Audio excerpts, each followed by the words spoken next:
Un adolescent pauvre et sans abri est terrifié lorsqu'il trouve sa photo dans le portefeuille perdu d'un millionnaire. Il cherche des réponses et découvre un chapitre sombre et déchirant du passé de son défunt père. Tyler, 13 ans, haletait en continuant à marcher, sa destination étant encore floue et nuageuse. Dois-je retourner au refuge ? Non, ce n'est pas ainsi que papa voulait que je vive, pensait-il en traînant sous le réverbère, épuisé et affamé. Après la mort prématurée de son père, Tyler n'a eu personne pour l'accueillir et a été envoyé dans un foyer d'accueil non loin de la ville. Il a fait de son mieux pour surmonter la perte et s'adapter à ses nouvelles conditions de vie, mais n'a pas réussi à trouver sa place. Tyler n'aimait pas vivre avec les autres enfants et se sentait en cage.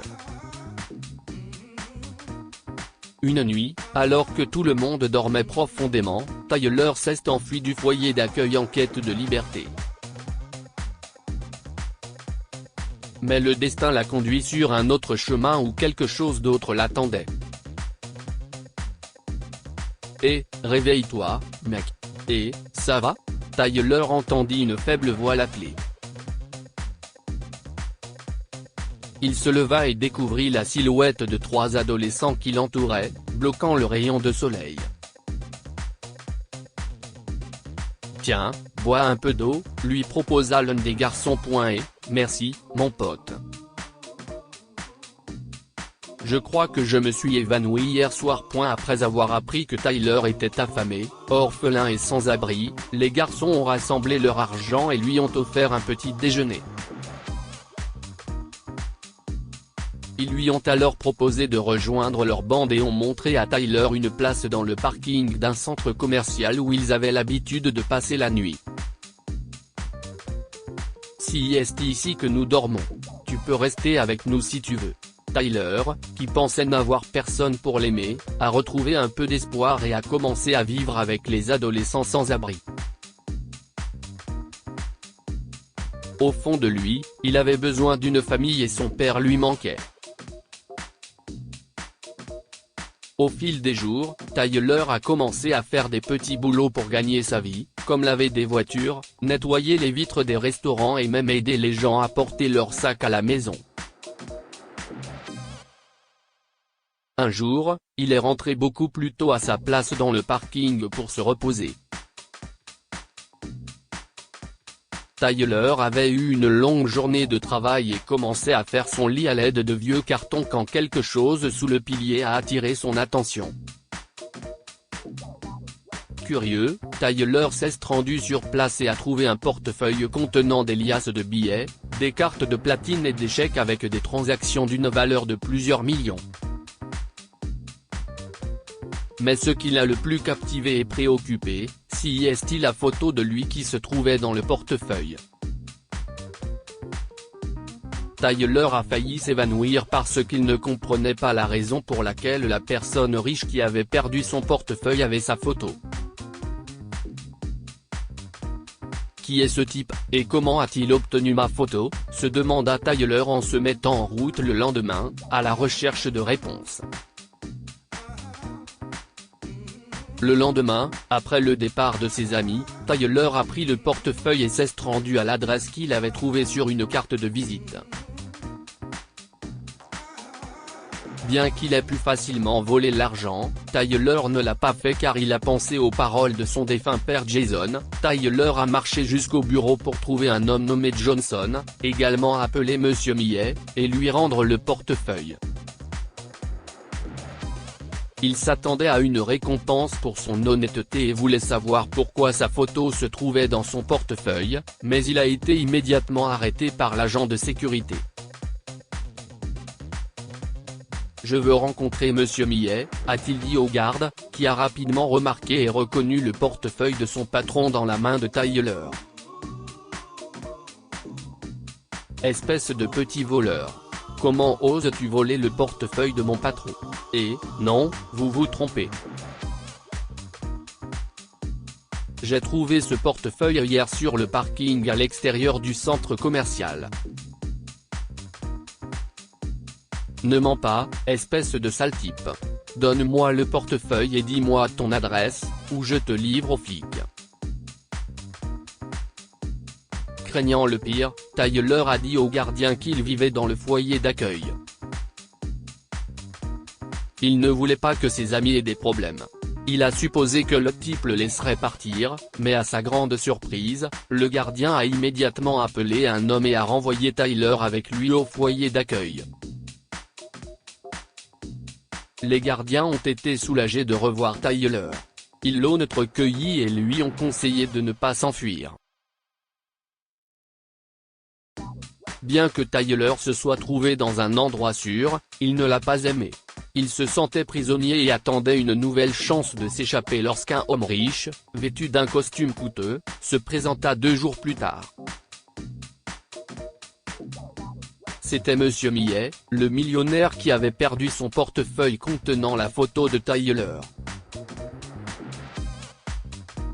Johnson avait appris l'existence de l'honnête garçon qui lui avait rendu son portefeuille et s'était rendu dans le foyer d'accueil pour le remercier personnellement, ne se doutant guère que ce garçon était lié à son passé douloureux.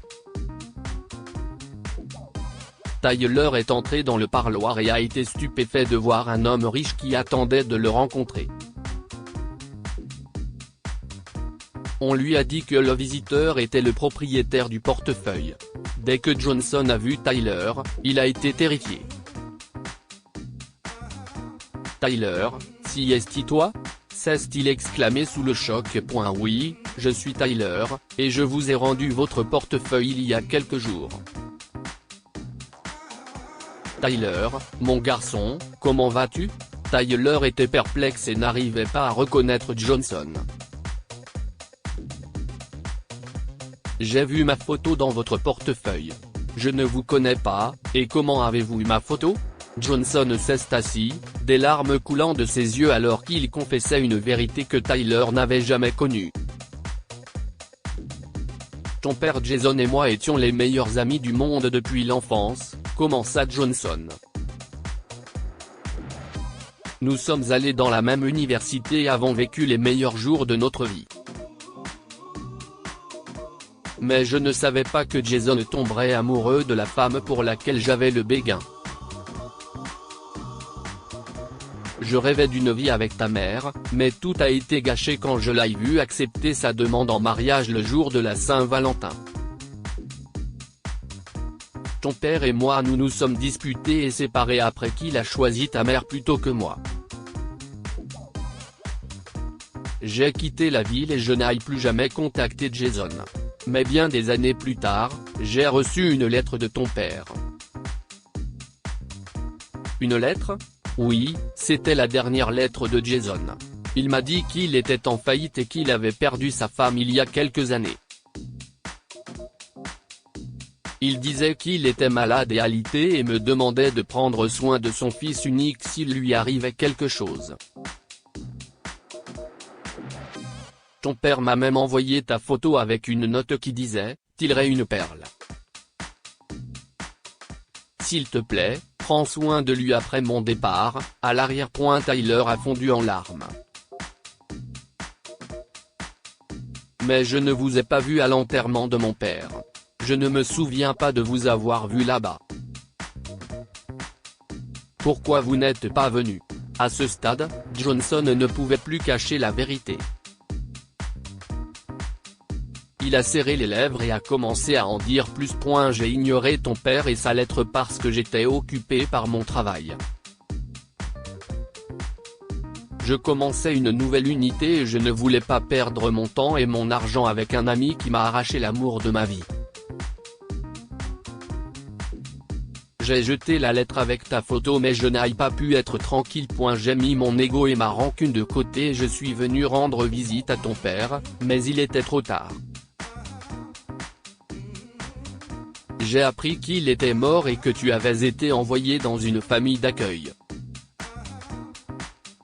Je suis venu te chercher, mais on m'a dit que tu t'étais enfui. Je suis désolé, Tyler. Je ne voulais pas t'abandonner. J'ai perdu mon meilleur ami et je me suis senti coupable de ne pas avoir passé du temps avec lui pendant ces derniers jours. Johnson a pris dans ses bras un Tyler aux yeux pleins de larmes et au cœur brisé, en lui promettant de revenir le chercher. Il a entamé les démarches nécessaires et a adopté Tyler 3 mois plus tard. Johnson a compris que la famille et les amis sont plus importants que l'argent et a fait tout son attitude méprisante à l'égard de son meilleur ami. Finalement, Tyler a emménagé chez son père adoptif et a commencé à vivre la vie de ses rêves avec l'amour et les soins de sa nouvelle famille. Que pouvons-nous apprendre de cette histoire? Aucune somme d'argent ne peut compenser l'amour et l'attention que l'on reçoit de sa famille et de ses amis.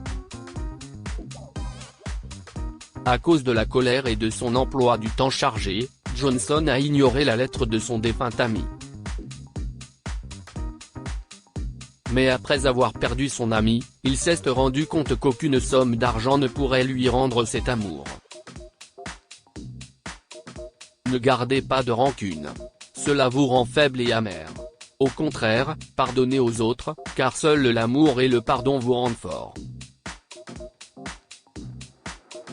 Johnson a gardé sa rancune et l'a regretté après avoir perdu son meilleur ami.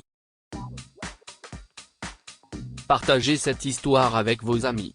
Elle pourrait égayer leur journée et les inspirer.